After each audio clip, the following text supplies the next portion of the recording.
पत्थर के अंदर एक मूर्ति होती है, बस बाहर का आवरण हटाने की जरूरत है। ऐसे हर इंसान में भगवान होता है, बस काम क्रोध लोभ मोह अहंकार हटाने की जरूरत होती है। ये आवरण हट जाए तो आपके भीतर से भगवान प्रकट हो जाएगा। भगवान कहाँ है?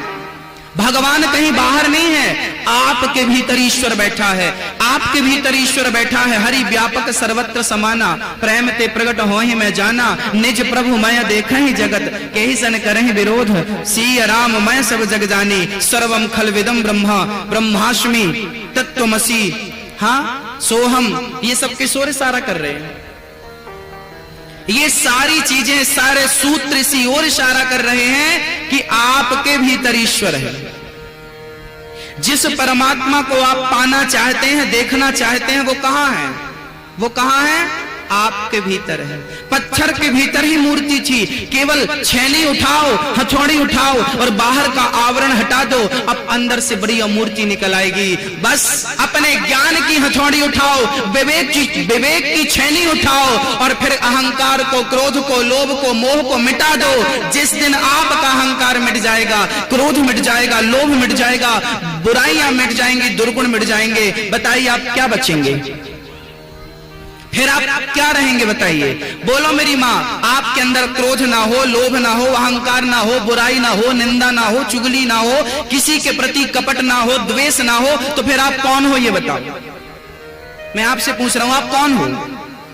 कौन हो? आप भगवान उस दिन हो गए जिस दिन आपने अपने अंदर की सारी बुराइयों को समाप्त कर दिया। आप ऑलरेडी भगवान थे, भगवान से शैतान बन गए। अब शैतान से ईश्वर की ओर चलना है अपने को। अब फिर वो सारा आपके अंदर का जो आवरण है, बुराई है, अज्ञान है, वो हटा के निकालना, वो समाप्त करना है। बस अहंकार मिटाना है। क्या मिटाना है? क्या मिटाना है मेरी मां? अहंकार मिटाना है। सारी बुराइयों का परित्याग करना है। रोज अपने घर पर कीर्तन किया करो। अहंकार कैसे मिटेगा? मैया जी, ओ मैया, आप लोग कहती हो ना, गुरुजी हम बड़े परेशान हैं, बड़े कष्ट में हैं, कोई उपाय बताओ। गुरुजी हम बड़े परेशान हैं, बहुत परेशानियां हैं, बहुत दिक्कत चल रही हैं, कोई उपाय बता दो। किस किस को उपाय बता दूं? आज बताओ। आपकी सारी परेशानियां सदा सदा के लिए मिट जाएंगी, बताओ किस किस को उपाय बताऊं? आप लोगों ने को नहीं बताऊं? नहीं, आपको नहीं बताऊं उपाय?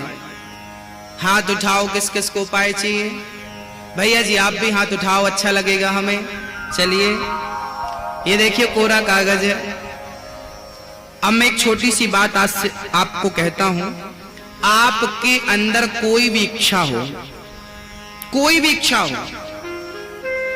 आप यदि भगवान से चाहते हैं कि हे भगवान हमारी नौकरी लग जाए, हे भगवान हमारा बिजनेस अच्छा चलने लग जाए, हे भगवान हमारा काम अच्छा चलने लग जाए, पैसे अच्छे आने लग जाएं, हे भगवान हमारी पत्नी अच्छी हो जाए, हमारा पति अच्छा हो जाए, बेटा अच्छा हो जाए, सब अच्छा हो जाए, ये मिल जाए, वो चाह लो, भक्ति दे दो, ज्ञान दे दो, वैराग्य दे दो, जो कन्हैया तुम मिल जाओ।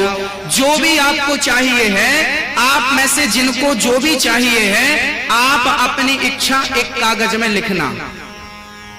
आपको भगवान से जो भी चाहिए हो, आप एक कागज में अपनी इच्छा लिखना और लिख करके से ऐसे मोड़ करके, आपके घर में मंदिर होगा, छोटा सा लड्डू गोपाल जी होंगे, तो आप अपने घर के मंदिर में लड्डू गोपाल जी के चरणों में ये कागज, ये चिट्ठी जो लिखा है वो दबा देना।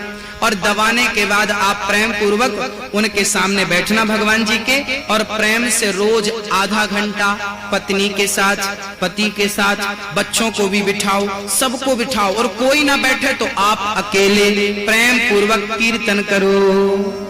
क्या करना है? क्या करना है? ये कागज भगवान के चरणों में दबाकर आप 15 दिन रेगुलर कीर्तन कीजिए। 15 दिन नहीं, जीवन भर करना है, पर 15 दिन तक रेगुलर किया तो 15 दिन में ही आपको रिजल्ट मिल जाएगा। इस कागज में जो लिखा था 15 दिन के अंदर आपको लगेगा कि मेरी वो इच्छा भगवान पूरी करने लगे, वो इच्छा पूरी हो गई जो मैंने इसमें लिखी थी। केवल 15 दिन में आपको रिजल्ट मिल जाएगा। करना क्या होगा, रोज आधा घंटा आपको कीर्तन करना पड़ेगा, रोज कीर्तन करना और रेगुलर करना पड़ेगा, कीर्तन करना पड़ेगा। कीर्तन किसे कहते हैं मैया बताओ, मैया जी कीर्तन बताओ, कीर्तन किसे कहते हैं, कीर्तन करके बताओ। हाँ, कीर्तन किसे कहते हैं मेरी मां? भजन अलग होता है और कीर्तन अलग होता है। कीर्तन अलग होता है, भजन तो जो भजन हम गाते हैं वो भजन है। कीर्तन क्या है? बोले कीर्तन ये है हरे रामा रामा रामा हरे हरे, हरे कृष्णा कृष्णा कृष्णा हरे हरे, हरे राम राम राम हरे हरे, हरे राम राम राम हरे हरे, हरे कृष्ण कृष्ण कृष्ण हरे हरे। दोनों हाथ ऊपर और कीर्तन रोज। श्री कृष्ण गोविंद हरे मुरारी, हे नाथ नारायण वासुदेव। श्री कृष्ण गोविंद हरे मुरारी, हे नाथ नारायण वासुदेव, हे नाथ नारायण वासुदेव, हे नाथ नारायण वासुदेव, हे नाथ नारायण वासुदेव, हे नाथ नारायण वासुदेव। हरे राम हे हरे राम राम हरे हरे, हरे कृष्ण कृष्ण कृष्ण हरे हरे, हरे राम राम राम हरे हरे, हरे कृष्ण कृष्ण कृष्ण हरे हरे, हरे राम राम राम हरे हरे, हरे कृष्ण कृष्ण कृष्ण हरे हरे, हरे राम राम राम हरे हरे, हरे कृष्ण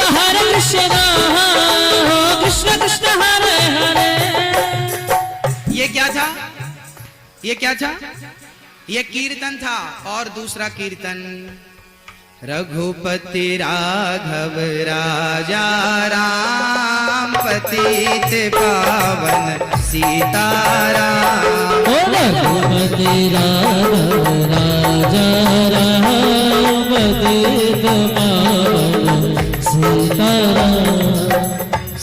सीताराम सीताराम, भज प्यारे तू सीताराम। सीताराम भज प्यारे तू सीताराम। रघुपति राघव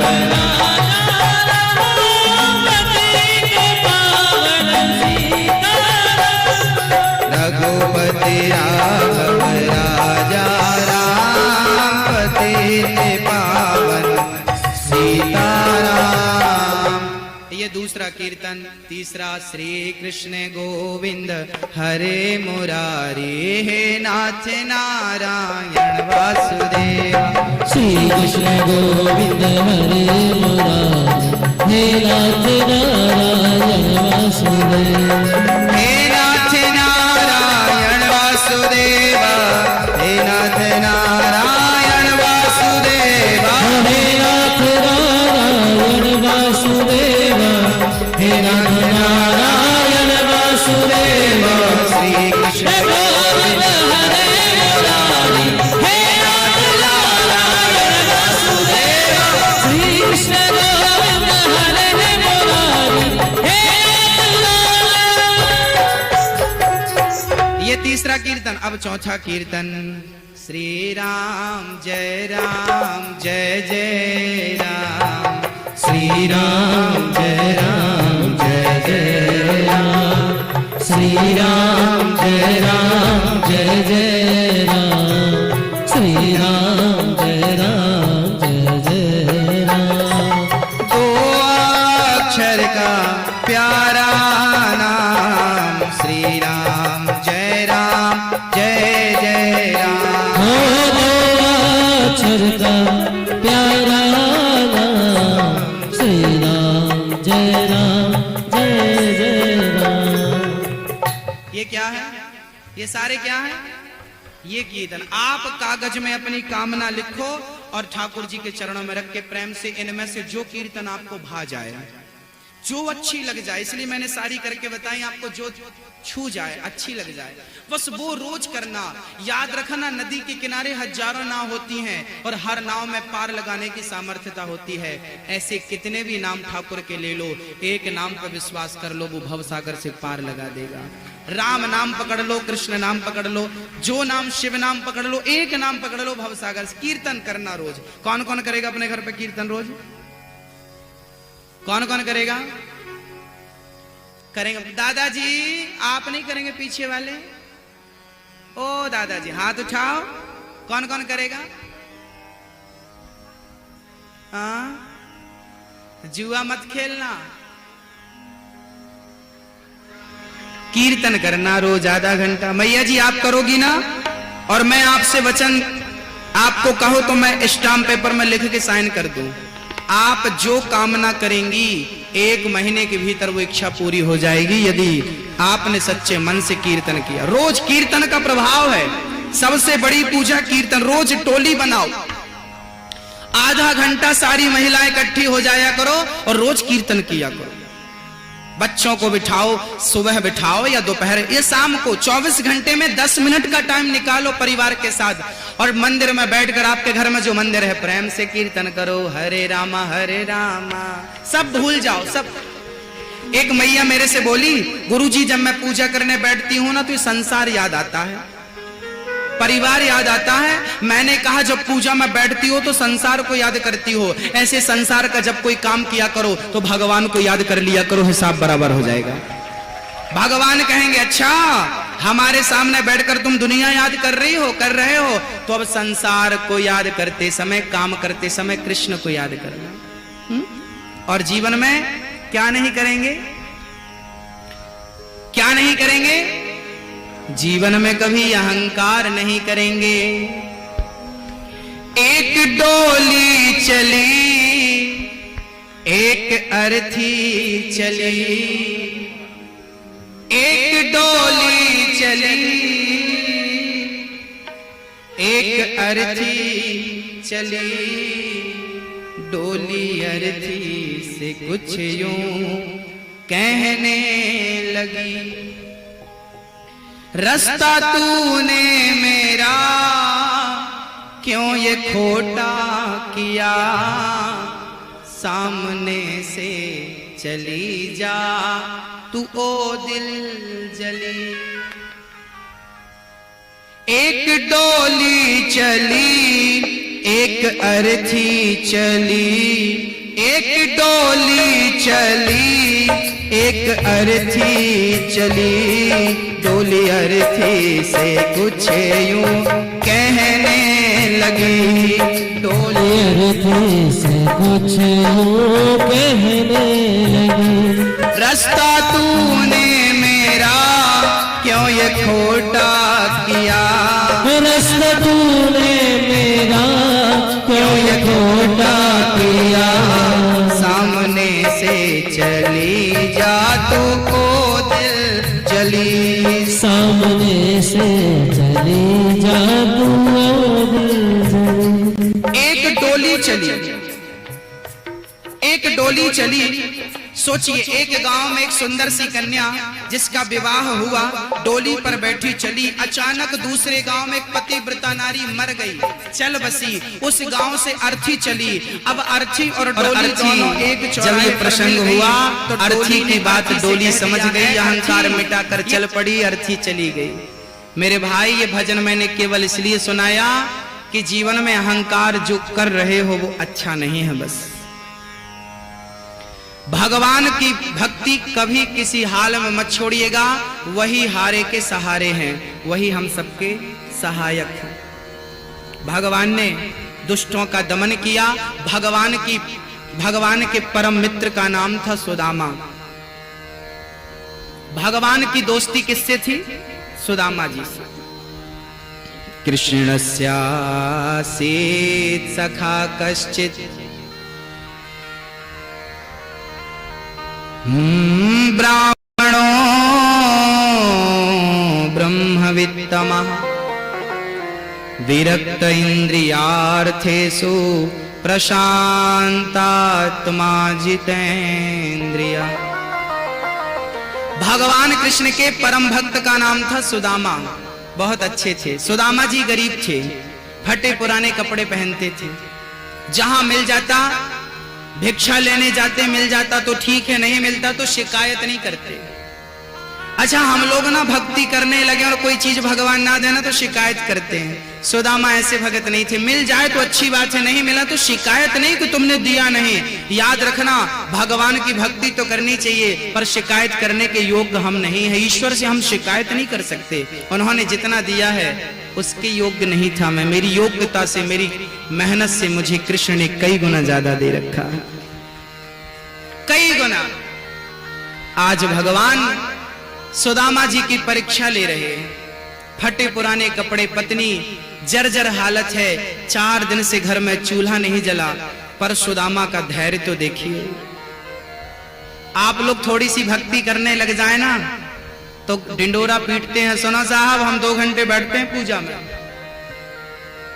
कई लोगों को आपने सुना होगा, वो यही बताते रहते हैं हम 2 घंटा बैठते हैं पूजा में, 3 घंटा बैठे रहते हैं पूजा में। ये केवल इसलिए बैठते हैं ताकि लोगों को बता सके कि हम 3 घंटा बैठते हैं।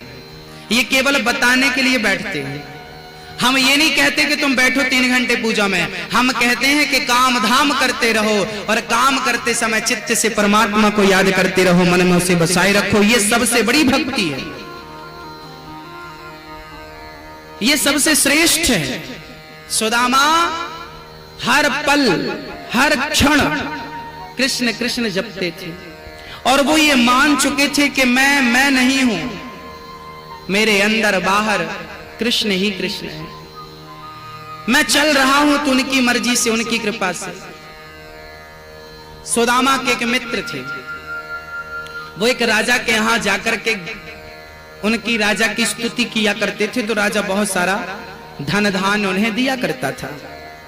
एक दिन सुदामा को लेकर गए, चल सुदामा तू इस राजा की स्तुति कर, ये राजा तुझे बहुत कुछ देगा। सुदामा बोले, मुझे स्तुति करनी केवल कृष्ण की स्तुति करनी आती है, मुझे कुछ ना मिले मैं किसी के सामने हाथ नहीं फैला सकता।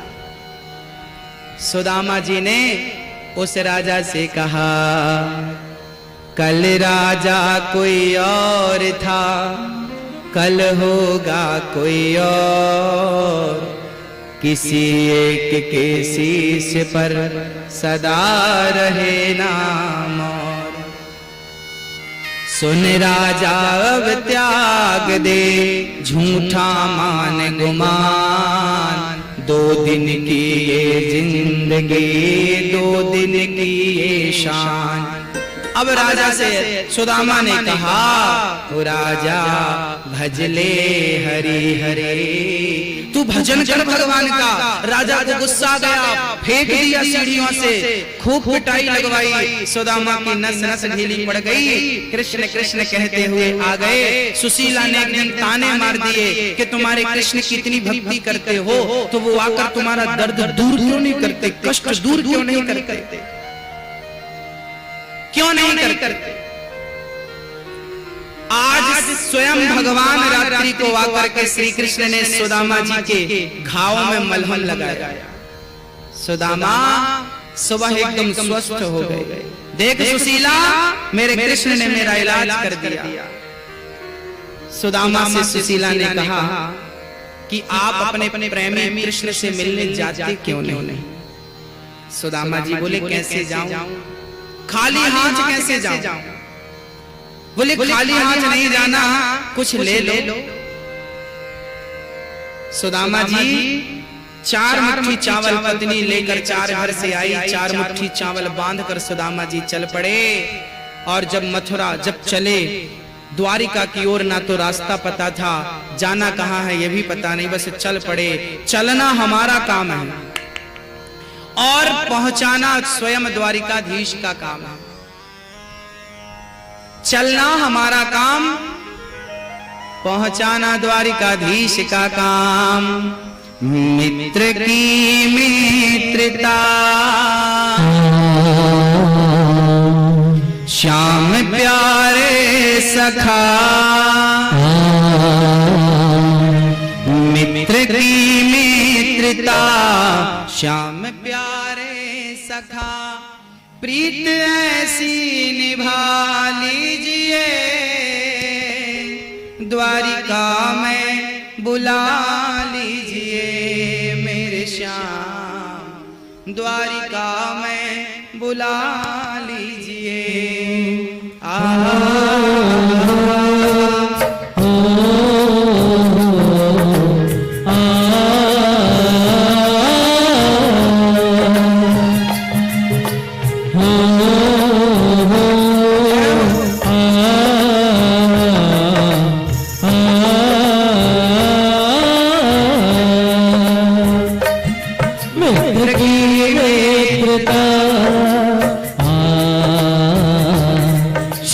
प्यारे सखा,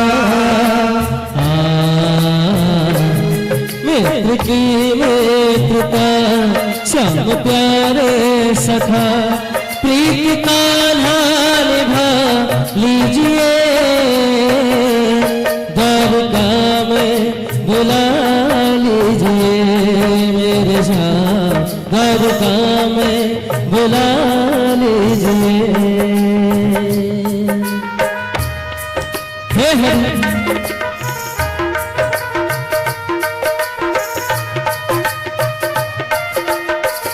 हरि बोल।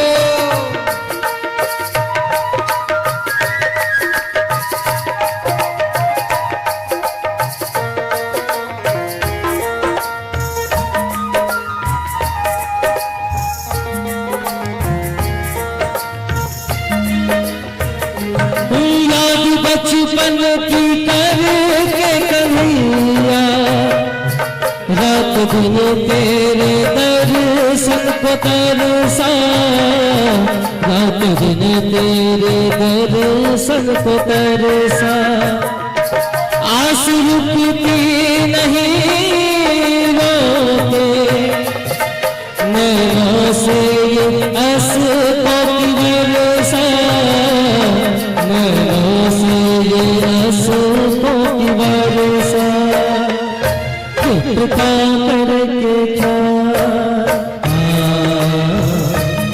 मेरे प्यारे गोपाल, कृपा करके क्या मेरे प्यारे गोपाल, दर्शन अपना करा दीजिए,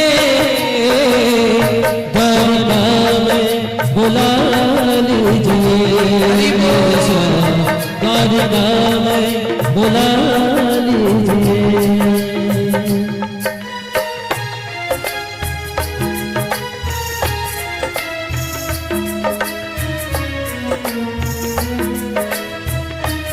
जय हो।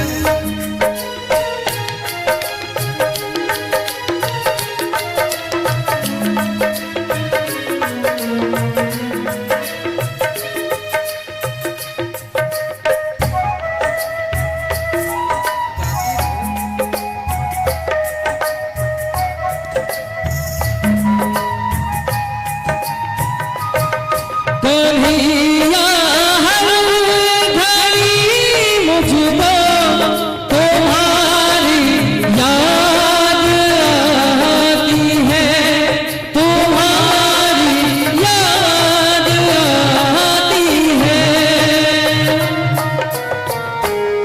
मुझे मोहन सताती है, तुम्हारी याद आती है,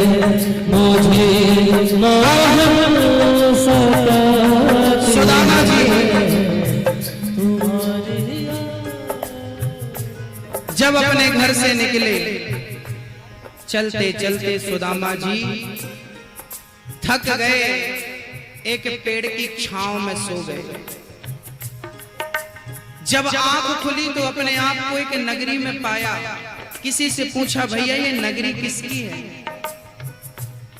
लोगों ने बताया ये द्वारिकाधीश की द्वारिका नगरी है। सुदामा बोले, अच्छा मैं द्वारका आ गया। लोगों से पूछा सुदामा ने, भैया क्या मेरा कृष्ण मिलेगा यहाँ? सुदामा के पूछने पर लोगों ने कहा हाँ। सुदामा जी आगे बढ़े, चलते चलते आगे बढ़े तो द्वारपाल मिल गए। सुदामा ने द्वारपालों से कहा, भैया एक बार मेरे कृष्ण से जाकर कह दो मैं बचपन का मित्र हूं, मिलने आया हूं। द्वारपाल ने कहा, भैया कहां से आए हो? मेरा नाम सुदामा है, मैं कृष्ण के बचपन का मित्र हूं। द्वारपाल हंसने लगा, बोले तुम्हारे जैसे मित्र बहुत आए। एक द्वारपाल बड़ा सहज और सरल था, बोला मैं अभी संदेशा सुनाता हूं। सुदामा जी बोले, कब से खड़ा हूं मैं, कब से खड़ा हूं मैं तेरे द्वार पर कन्हैया, तेरी याद सताती है। क्या बताऊं, तू दर्शन नहीं देगा क्या? क्या तेरे दर से खाली जाना पड़ेगा? जब कन्हैया नहीं आए तो सुदामा वापस जाने लगे। फिर मन में भाव आया, नहीं नहीं अब इतने दूर आया हूं, दर्शन कर करके जाऊंगा।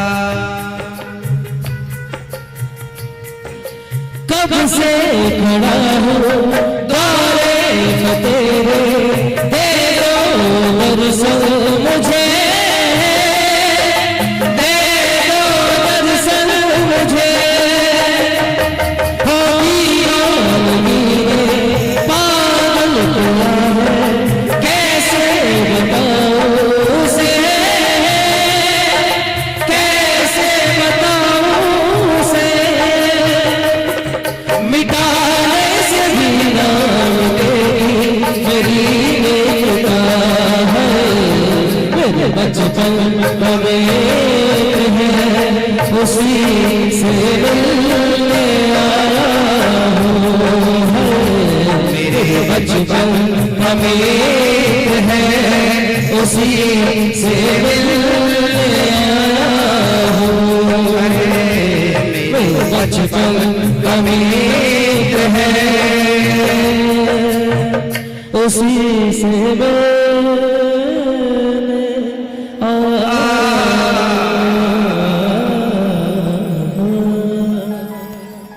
सुदामा कहते हैं, एक बार मेरे द्वारिकाधीश से कह दो। एक द्वारपाल चला गया, भगवान को प्रणाम करता है, सरकार की जय हो, आप संदेशा लाया हूं। भगवान ने कहा, द्वारपाल क्या संदेशा लाए हो? द्वारपाल ने कहा, हे द्वारिकाधीश,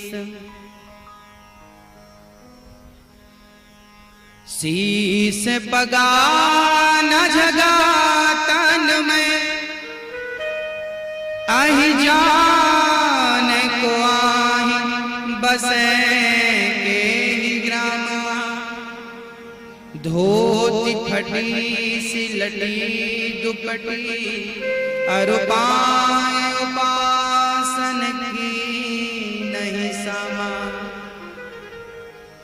द्वारे खड़ो तुझे दुर्बल रहो, चकी सो सुधाया वीरामा। पूछत दीन दयाल को नाम, अदालत अपनो नाम सुनामा। पूछत दीन दयाल को नाम, अदालत अपनो नाम सुनामा। जैसे ही द्वारिकाधीश ने नाम सुना, द्वारपाल ने कहा, कृष्ण आपके परम सखा परम मित्र नाम सुदामा है, आए हैं। दौड़ पड़े द्वारिकाधीश, दौड़ते हुए आज जगत का पालनहार आज भगत के लिए दौड़ रहा है। दौड़ते हुए श्री कृष्ण अपने मित्र के पास पहुंचकर आवाज लगाते हैं, सुदामा सुदामा सुदामा मैं आ गया।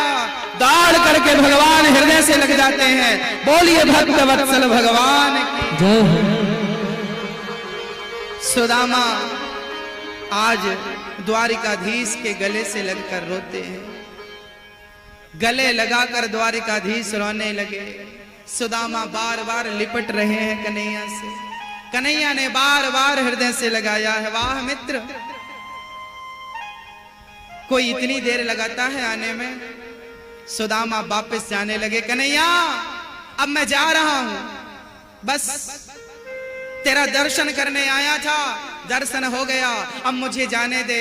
भगवान बोले सुदामा मैं तुझे कुछ देना चाहता हूं, तू बिना कुछ लिए कैसे जा सकता है। सुदामा बोले मित्र तूने मुझे सब कुछ दे दिया, सब कुछ दे दिया।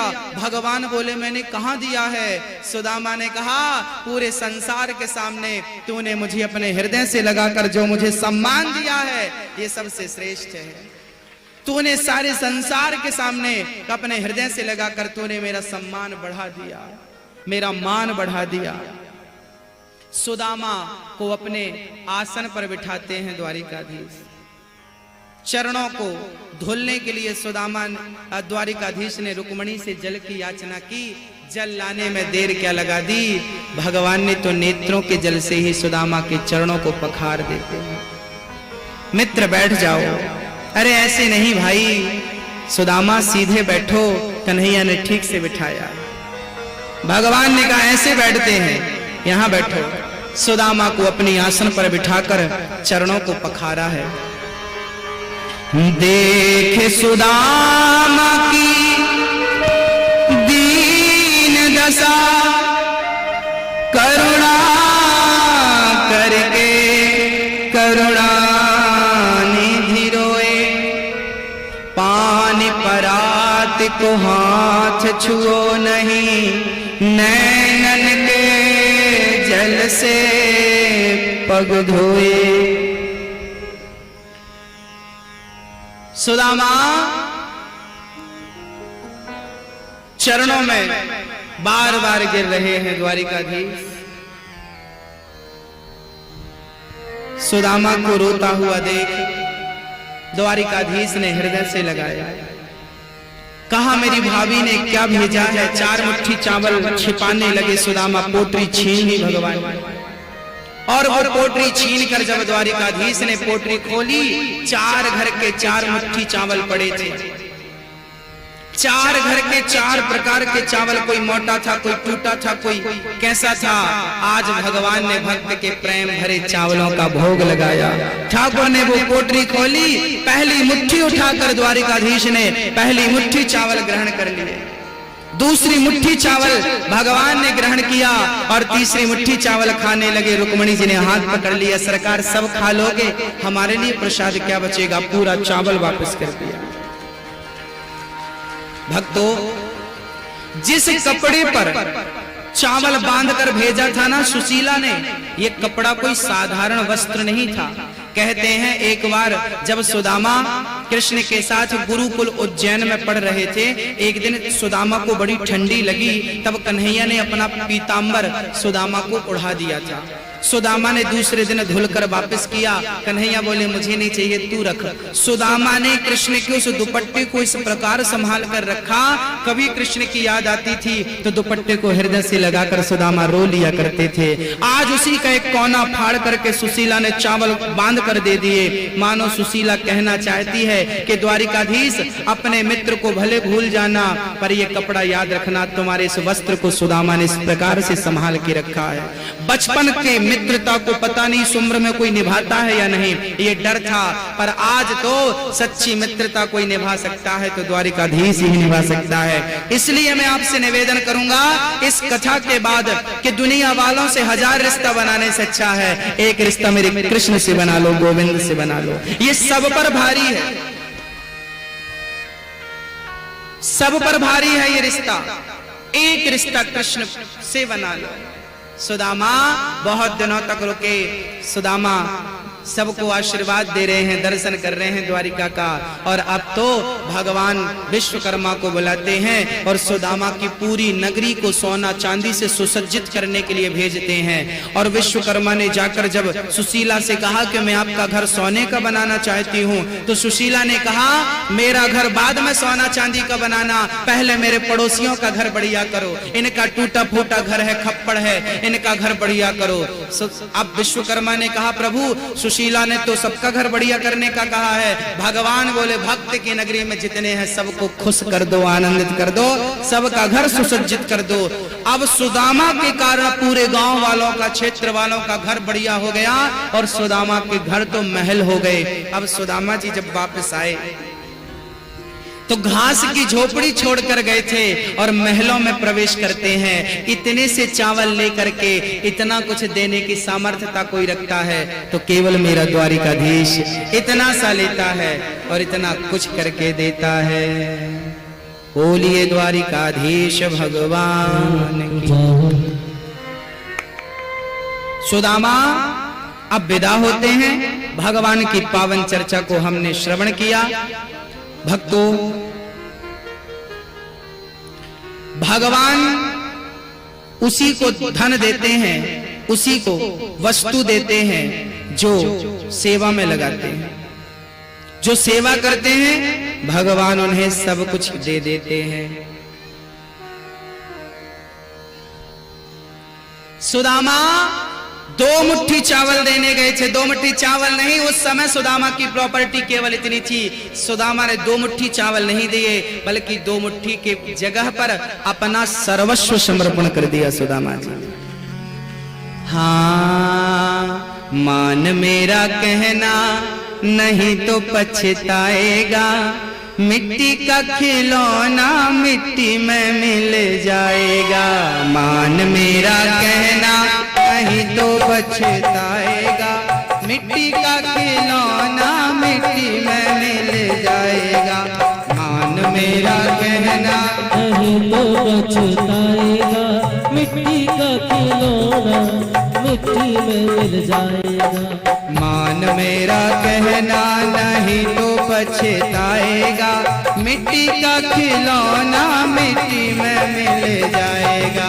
मान मेरा कहना नहीं तो पछताएगा, मिट्टी का खिलौना मिट्टी में मिल जाएगा। मात पिता तेरा कुटुंब कबीला, मात पिता तेरा कुटुंब कबीला, विपदा पड़े पर कोई न किसी का, विपदा पड़े पर कोई न किसी का।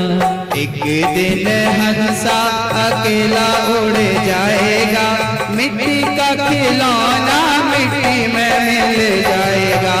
एक दिन हंसा अकेला उड़ जाएगा, मिट्टी का खिलौना मिट्टी में मिल जाएगा। अब किसी लेखक ने बढ़िया कहा,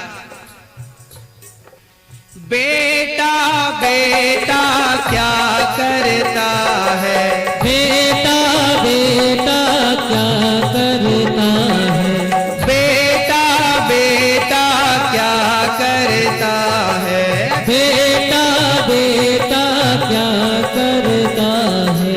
बेटा तेरा एक दिन, बेटा तेरा एक दिन पड़ोसी बन जाएगा, मिट्टी का खिलौना मिट्टी में मिल जाएगा।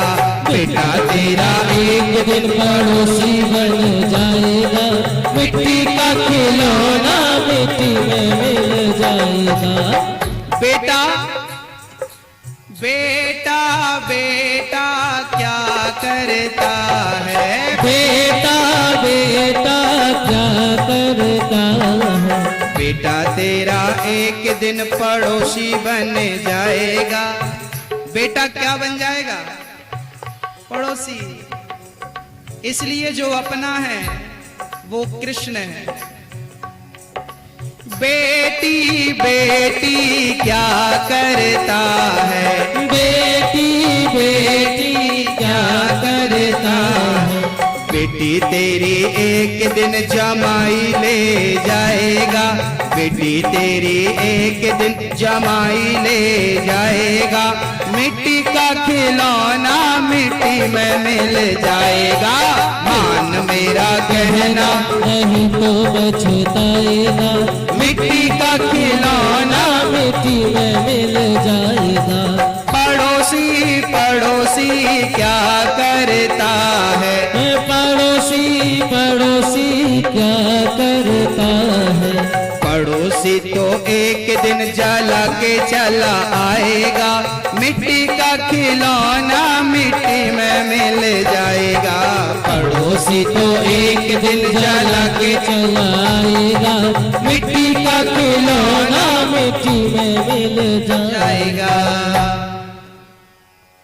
धन दौलत तेरे कोठी बंगले, इनसे ममता छोड़ दे पगले। सब कुछ तेरा यहीं पर रह जाएगा, मिट्टी का खिलौना मिट्टी में मिल जाएगा। मान मेरा कहना नहीं तो पछताएगा, मिट्टी का खिलौना मिट्टी में मिल जाएगा। इसलिए अभी भी कुछ नहीं किया। आप सुदामा जी के चरित्र को आपने श्रवण किया। 2 मुट्ठी चावल खाते हैं, 2 लोगों की संपत्ति लुटाते हैं। इतना सा लेकर इतना कोई दे सकता है केवल कृष्ण। बेटों के लिए तुम जोड़ रहे हो ना, मत जोड़ो। वही बेटा आपका धन लेकर के आपको घर से निकाल देंगे।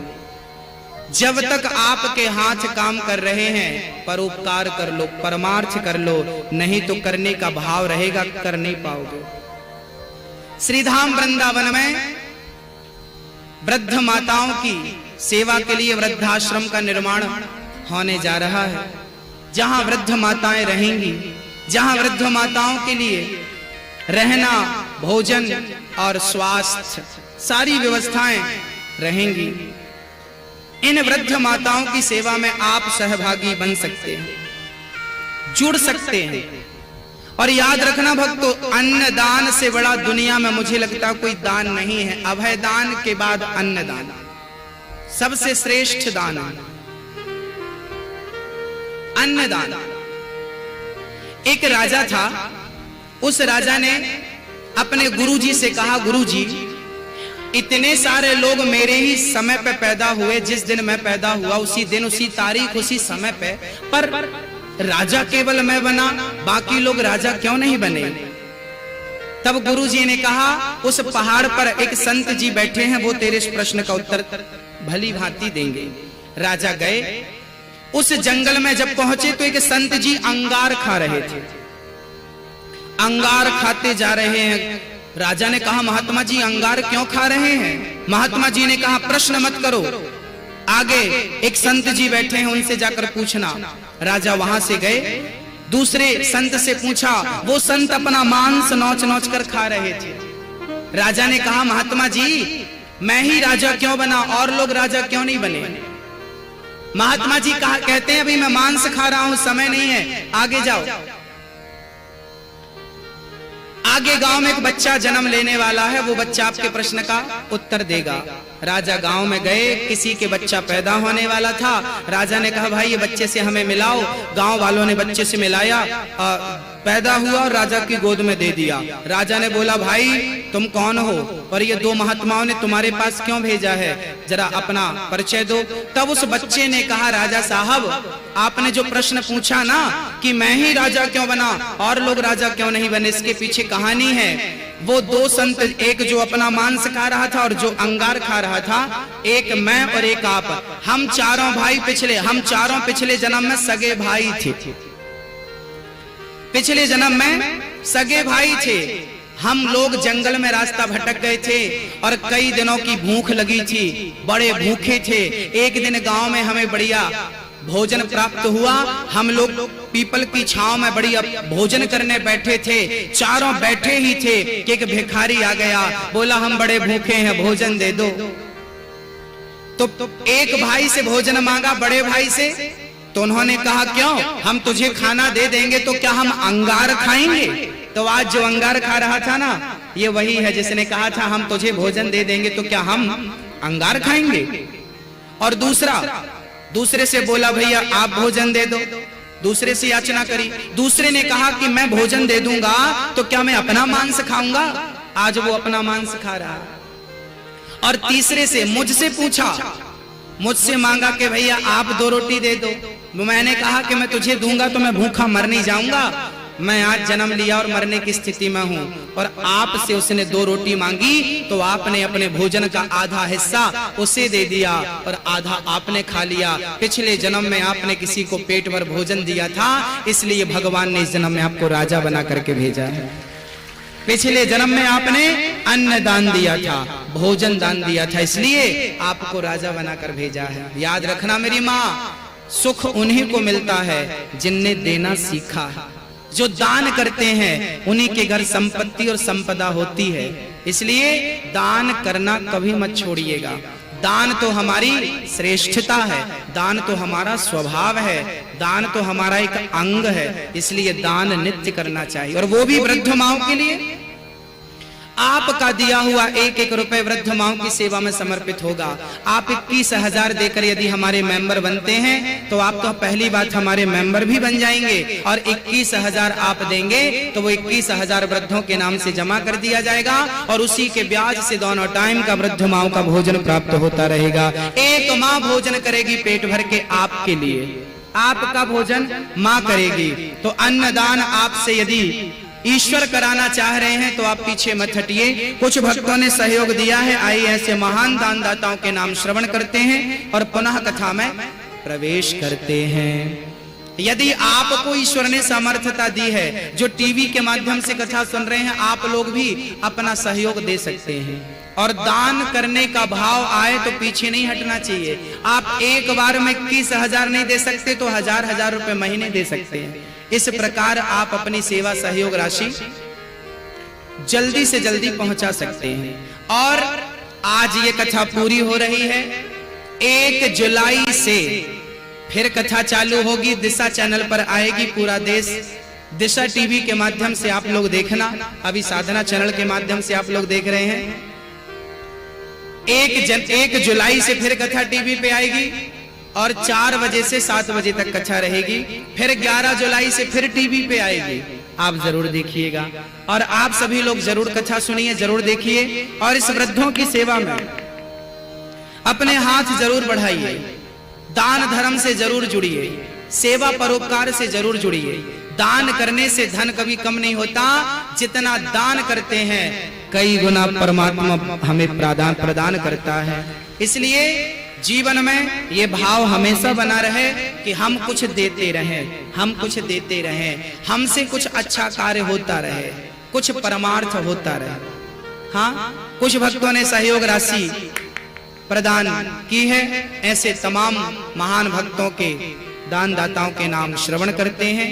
यदि आपने अभी तक नहीं सहयोग दिया तो इसमें देकर के अपना नाम दानियों की लिस्ट में दर्ज कराएं, क्योंकि आप जैसे भक्तों से ही ये वृद्धों की सेवा होनी है और होगी। के लिए कहना चाहूंगा कुछ कि यूं ही नहीं आती मिठास फूलों में, अक्सर यूं ही नहीं आती मिठास फूलों में, अक्सर गुलकंद बनाने के लिए फूलों को मरना पड़ता है। एक माता त्याग करती है अपने बच्चे के लिए, अपना पूरा यौवन दे देती है, अपनी पूरी हंसी, अपनी पूरी नींद दे देती है। और माताओं के लिए जिन्होंने ये सहयोग दिया है वो किसी श्रवण कुमार से कम नहीं है, वो ही सच्चे पुत्र हैं और वही भारत माता के पुत्र हैं जिन्होंने दूसरी माता को भी माता माना है। आइए परम पूज्य गुरुदेव की अमृतमयी वाणी की ओर चलते हैं जोरदार जयकारे के साथ। बोलिए बांके बिहारी लाल की, श्री राधा रानी सरकार की जय जय श्री राधे। बोलिए भक्त वत्सल भगवान की। भगवान ने सुदामा जी से भेंट की। सुदामा जी के पश्चात सुदामा जी परम धाम को गए हैं। अब शांति से बैठ जाइए, ये प्रसाद लास्ट में बांटा जाए। अब मैं निवेदन करता हूं, मैया बैठ जाओ। भगवान श्री कृष्ण की गोपियों से वृंदावन के बाद 100 वर्षों के बाद भेंट हुई कुरुक्षेत्र में। कुरुक्षेत्र में भगवान श्री गए हैं, जहां पर माँ यशोदा, नंद बाबा, गोपियों की भेंट हुई। आज भगवान की सारी पत्नियों ने यशोदा से कहा है कि मैं कृष्ण की बाल लीलाओं को श्रवण करना चाहती हूँ। यशोदा बोली, मैं नहीं सुना सकती, क्योंकि मैं बाल लीलाएं तो सुना दूंगी, पर कृष्ण जब हमें छोड़ कर गए थे वो चर्चा हम सुना नहीं पाएंगे।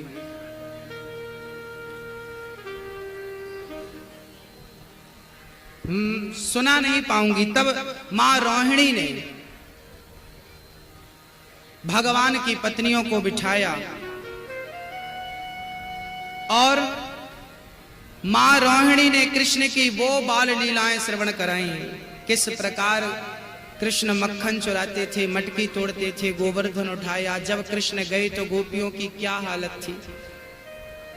सारी गोपियां, सारी पत्नियां, भगवान की आंखों से आंसू नदी सी बह गई। इतने आंसू कृष्ण प्रेम में बहे। और बाहर सुभद्रा दरवाजे में पहरा दे रही थी, कोई आ ना जाए। उसी क्षण कृष्ण बलराम आ गए।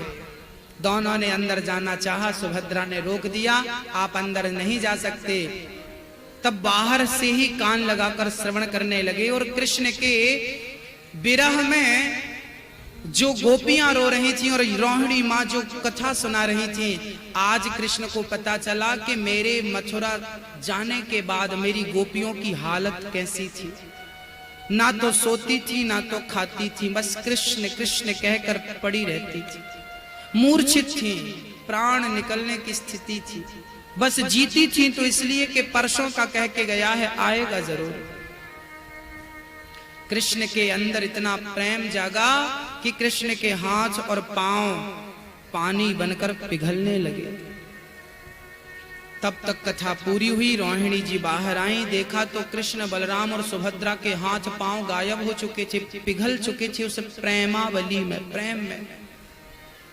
रोहिणी माँ रोने लगी, यशोदा माँ, गोपियां और पत्नियां भगवान की रुदन करने लगी। प्रभु कैसे ठीक करूं, किस वैद्य को बुलाऊं।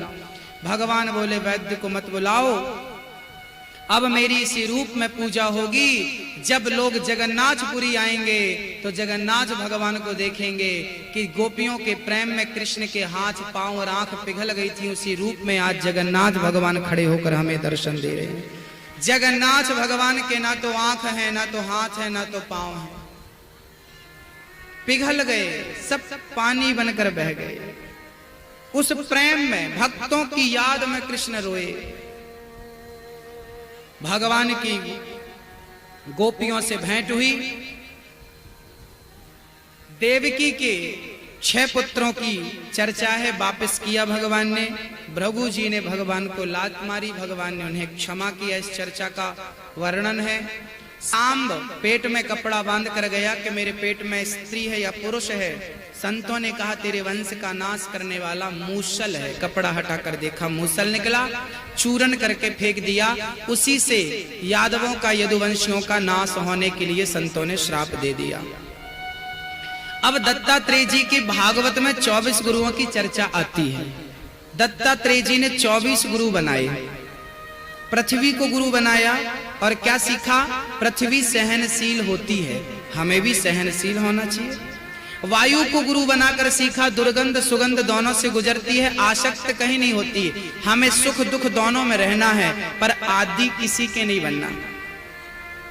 जल को गुरु बनाया, जैसे जल कभी अपनी शीतलता नहीं छोड़ता, ऐसे आप अपनी नम्रता कभी नहीं छोड़े।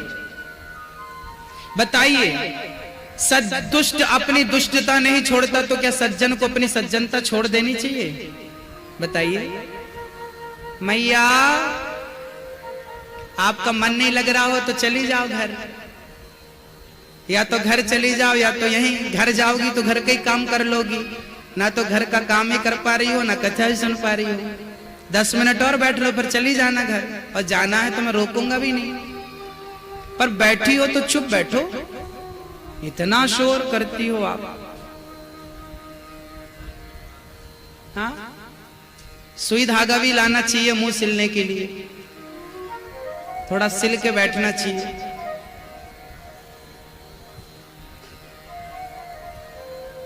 3 घंटा ठीक से नहीं बैठ पाते, बताओ। 5वां गुरु दत्तात्रेय जी ने बनाया है अग्नि को, 6वां गुरु चंद्रमा को, सूर्य को, कबूतर को, अजगर को, सबको गुरु बनाकर सीखा है। प्रभास क्षेत्र में सारे यादव आपस में लड़कर समाप्त हो गए और सारे यादव शराब पीकर उन्मत्त हो गए, आपस में लड़के समाप्त हो गए। 7वां दिन पूरा हुआ। राजा परीक्षित ने, भगवान ने अपने परिकर को परमधाम भेजा, परमधाम भेजा। अब भगवान बलराम जी को, यशोदा को, भगवान का सारा परिकर जो आया था लीला करने, लीला पूरी होगी। 125 वर्ष की लीला पूरी हुई। भगवान ने धराधाम की ओर सबको भेजा है। सारे यादव शराब पीकर उन्मत्त हो गए। अनिरुद्ध का बेटा वज्र बचा है, जिनकी संतान आज यादव हैं। भगवान के पांव में बहेलिये ने बाण मार दिया। भगवान शरीर सहित परमधाम को चले गए। कहते हैं ये बाण मारने वाला बहेलिया पिछले जन्म का बाली था, भगवान ने उसे छिपकर मारा, इस जन्म में उसने छिपकर मार दिया, हिसाब बराबर। भगवान शरीर सहित परमधाम को गए। पूरी लीला 125 वर्ष की लीला पूरी हो गई भगवान की।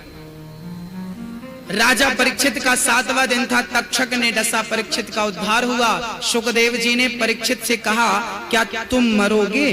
परीक्षित ने कहा, मैं नहीं मरूंगा, मैं आत्मा हूं और मृत्यु शरीर की हो सकती है, आत्मा अजन्मा है, अमर है, उसको कौन मार सकता है। सुखदेव जी ने कहा, तुमने ठीक ठीक कथा सुनी। परीक्षित को अंतिम ज्ञान देकर सुखदेव जी गए। तक्षक ने डसा, परीक्षित का मन ईश्वर में लग चुका था, उनका उद्धार हुआ। अब मैं 7 दिन की कथा सूक्ष्म दृष्टि से आपको सुनाता हूं। जो इस कथा को श्रवण कर लेगा, 7 दिन की कथा श्रवण करने का उसको फल प्राप्त हो जाएगा। आइए अब मैं कथा की ओर चलूं। उसके पहले मैं आपको कथा श्रवण कराने के पहले मैं आपको कुछ जानकारी दे दूं। देखिए, मेरी आप सभी भारतवासियों से प्रार्थना है कि आप 2 चीजों का बहुत ख्याल रखें। पहला ख्याल तो ये रखें कि आज आपने कथा सुनी है, तो कथा सुनी है तो कथा की दक्षिणा तो देनी पड़ेगी। तो आप मुझे दक्षिणा देने के लिए तैयार हैं या नहीं? कौन कौन तैयार है? जो टीवी पर देख रहे हैं, मैं आपसे भी दक्षिणा मांगूंगा, देने को तैयार हैं? मैं पैसा नहीं मांगूंगा, हाथ उठा लो। दिल की धड़कन बढ़ गई हो तो रोक लो। मैं धन दौलत हीरा मोती नहीं मांगूंगा आप लोगों से। यदि आप लोगों ने कथा सुनी है, जो यहाँ बैठे हैं और जो टीवी के सामने बैठे हैं, आपने यदि कथा सुनी है और मुझे दक्षिणा देना चाहते हो, तो दक्षिणा स्वरूप मुझे वचन दो कि आप कम से कम एक वृक्ष लगाएंगे और अपनी प्रकृति को बचाएंगे। मेरी दक्षिणा में मुझे चाहिए कि आप कम से कम एक वृक्ष लगाएं, और वो वृक्ष होना चाहिए पीपल का। या पीपल लगाओ, या वट वृक्ष लगाओ, या आंवला लगाओ, या आम लगाओ, या नीम लगाओ। कौन कौन मेरी माँ, मेरी भाई, मेरी बहन मुझे ये दक्षिणा देंगे? वृक्ष लगाएंगे। ऑक्सीजन कौन देता है? वृक्ष देते हैं। तो आप जितनी ऑक्सीजन लेते हो तो कम से कम एक वृक्ष तो लगाओ। प्रकृति के ऋणी तो मत बनो, जितना लेते हो उतना प्रकृति को वापस करो। सारे लोग वापस करने लग जाएंगे तो प्रदूषण खत्म हो जाएगा। आप याद रखना, आने वाले बच्चे ऑक्सीजन नहीं ले पाएंगे, क्योंकि वृक्ष जितनी तेजी से कट रहे हैं, ये नष्ट हो जाएगी प्रकृति। आपने वृक्ष नहीं बचाए तो। मेरी कौन कौन लगाएगा? हाथ उठाओ। लगाएंगे। और सिर्फ लगाना मत, मैं 10 वृक्ष लगाने का नहीं बोल रहा हूं, ओनली एक लगाना, लेकिन उसका पूरा पालन करना जब तक वो बड़ा ना हो, पूरी परवरिश करना जब तक वो अपने पांव में खड़ा ना हो जाए, सेल्फ ना हो जाए।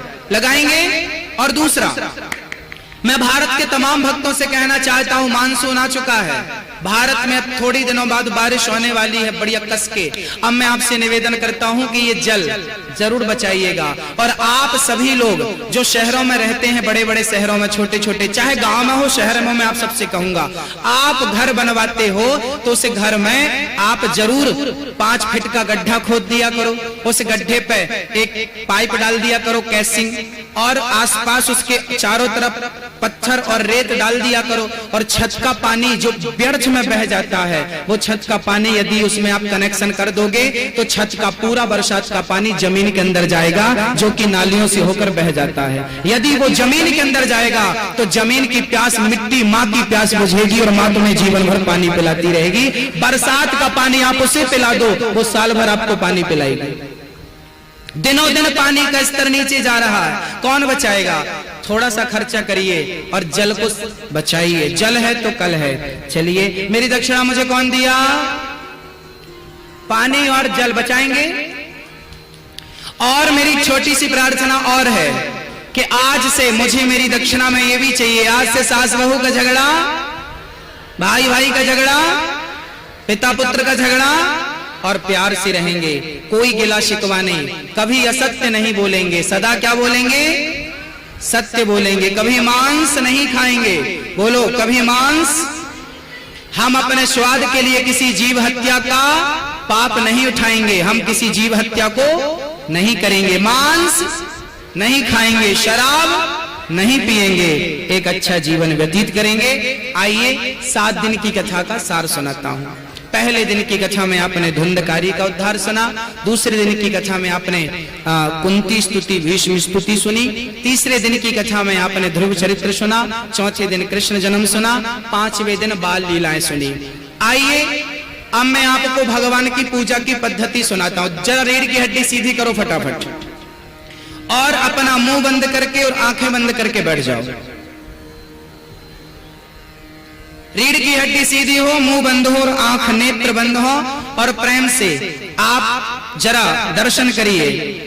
आपके घर में छोटे से लड्डू गोपाल जी है ना, आप रोज उनकी सेवा किया करिए। रोज सुबह उनको उठाइए, एक थाली लीजिए और उस थाली में कल्पना करिए, आप भाव बनाइए कि आप कर रहे हैं। एक थाली लीजिए, उस थाली में भगवान जी को बिठाइए। गर्मी है तो ठंडा जल से स्नान कराइए, सर्दी है तो गुनगुने जल से भगवान को स्नान कराइए। जिस थाली में भगवान को स्नान कराएं, उस थाली में एक स्टार बनाएं और उसके बाद बीच में ओम लिखें, तुलसी का पत्ता छोड़ें, फिर ठाकुर जी को बिठाएं, फिर स्नान कराएं। प्रेम पूर्वक ठाकुर जी को स्नान कराना चाहिए, उनके चरणों में, उनके हाथों में, उनके मस्तक पर जल डालना चाहिए। फिर जल डालने के बाद उन्हें बढ़िया से कपड़े से पोंछना, भाव बनाओ कि आप ठाकुर जी को कपड़े से पोंछ रहे हैं। फिर उनको बिठाओ, उनको वस्त्र पहनाओ, उनको मुकुट लगाओ, उनको हार पहनाओ, उनको फूल चढ़ाओ, तुलसी चढ़ाओ, उनको प्रणाम करो, दूध का मिश्री का भोग लगाओ और प्रार्थना करो कि हे प्रभु, आप ही हमारे पिता हो, आप ही हमारी माँ हो, आप ही हमारे सर्वस्व हो,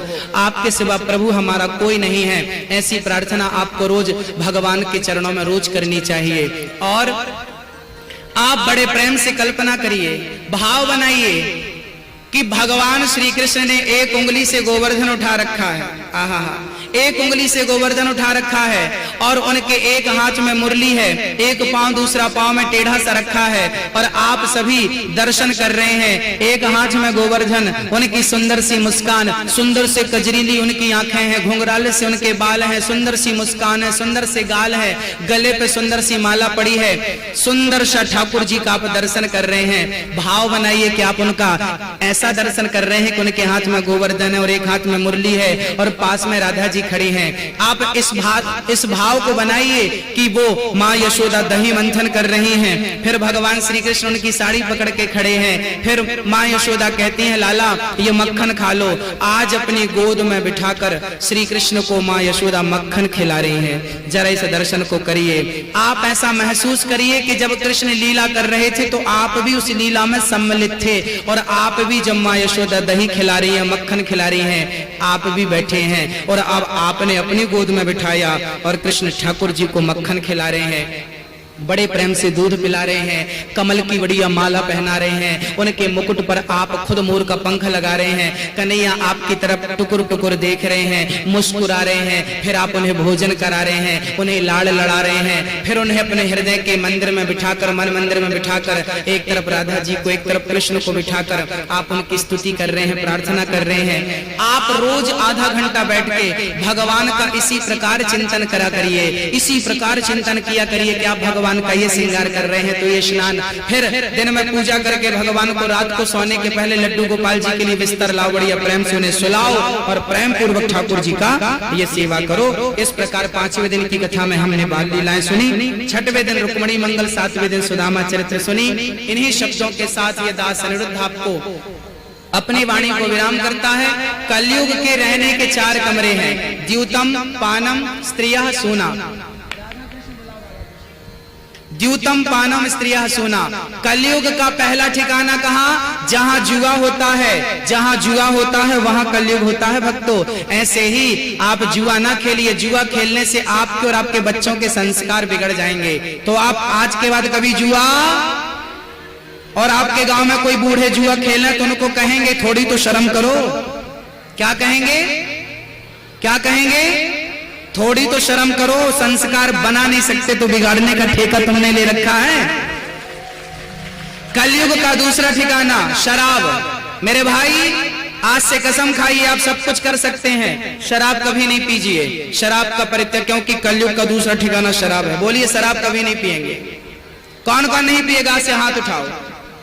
आप सब छोड़ सकते हैं। मुझे पता है कि आप में से बहुत सारे भक्त पीते हैं, पर मुझे विश्वास है, मुझे आप पर विश्वास है कि आप ठान लोगे तो सब कुछ कर सकते हो, आप सब कर सकते हो। तो मेरे भाई कसम खाओ भागवत जी के सामने, कभी नहीं पिएंगे। और कलयुग का तीसरा ठिकाना मांस। मैया आप लोग बहुत मांस खाती हो, मैंने सुना। मांस मत खाया करो। किसी मछली मुर्गी को मारती हो अपने स्वाद के लिए, बताओ। ये सारे लोग खाते पीते हैं, मांस वांस मत खाया करो मेरे भाई, बुद्धि भ्रष्ट हो जाएगी, बुद्धि भ्रष्ट हो जाएगी। कलयुग का चौथा स्थान है मांस, तीसरा स्थान है चरित्रहीनता।